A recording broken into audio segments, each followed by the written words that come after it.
শ্রীমদ্ ভগবদ্গীতা যথাযথ সপ্তম অধ্যায় বিজ্ঞানযোগ শ্লোক নাম্বার 22 সতয়া শ্রদ্ধা যুক্তিয়া তস্য আরাধনম ইতে লভতে চ তত কামান মাইব বিহিতান হিতান।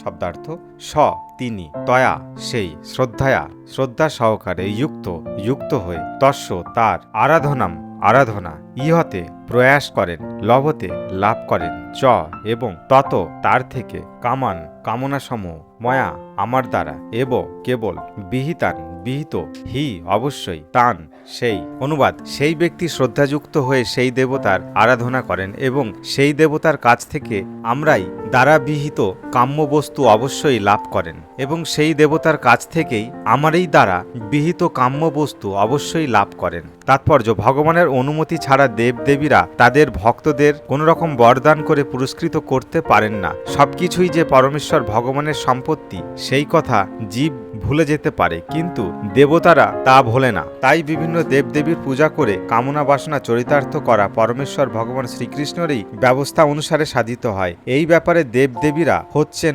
উপলক্ষ মাত্র।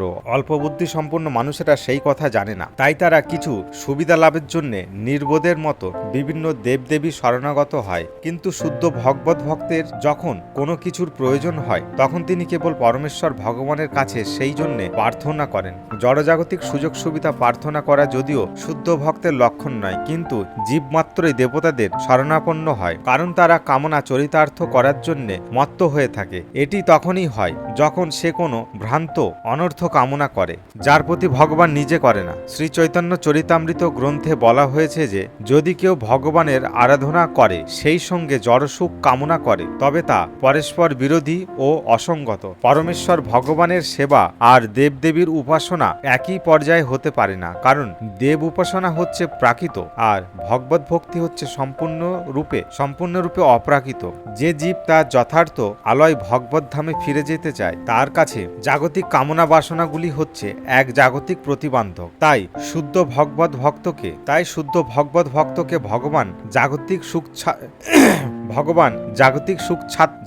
সুখ স্বাচ্ছন্ন ও ভোগৈশ্বর্য দান করে না, যা অল্প বুদ্ধি সম্পন্ন মানুষেরা আবার সেইগুলি লাভ করার জন্য দেব উপাসনায় তৎপর হয়।